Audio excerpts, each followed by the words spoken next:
If characters are the products of a half dozen defining moments, and if we manage to locate each of those moments for our characters, how exactly do we employ our knowledge of those moments to enrich our storytelling?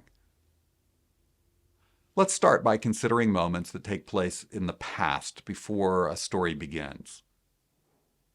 We can send cameras into the past to capture the scene so that we can put it on screen in flashback. That's what happens in the Pixar film Ratatouille. When the food critic Anton Ego takes his first bite of Remy's ratatouille, and we plunge into Ego's memory to witness the defining moment when he first tasted his mother's ratatouille. As an alternative, a character can tell the story of the past defining moment in the present.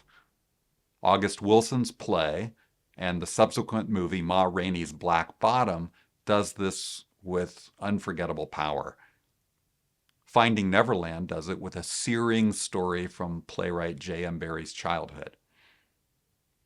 Many times, the moment simply lives in the mind of the writer or actor, where it informs our understanding of the character or connection to that character's reasons for what they do and how they are, deepening and enriching our writing or our performance. This knowledge of defining moments from a character's past is never wasted.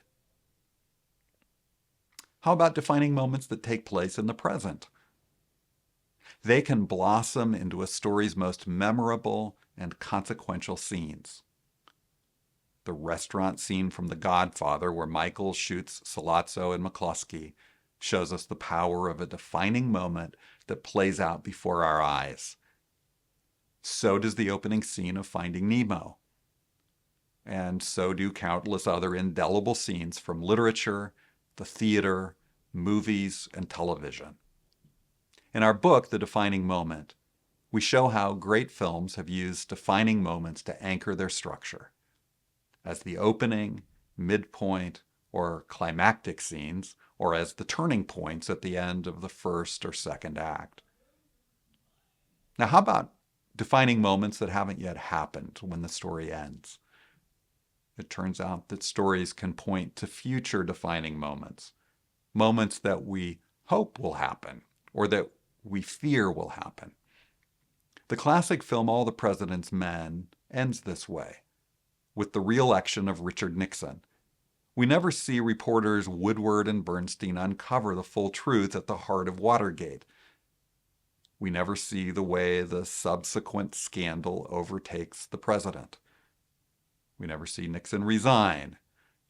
But as the movie ends, we feel the inevitable reality of those future defining moments.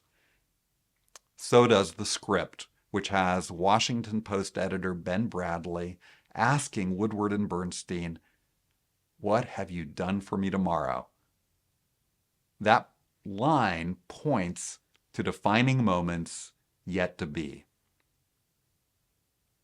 When you collect the half dozen or so moments that define characters, you're ready to look for opportunities to deploy them in your storytelling. How will you let defining moments inform your creative work?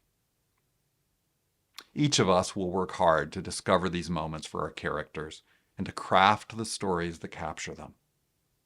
Whether they end up being expressed in some explicit form on screen or not, we have to trust that no defining moment goes to waste.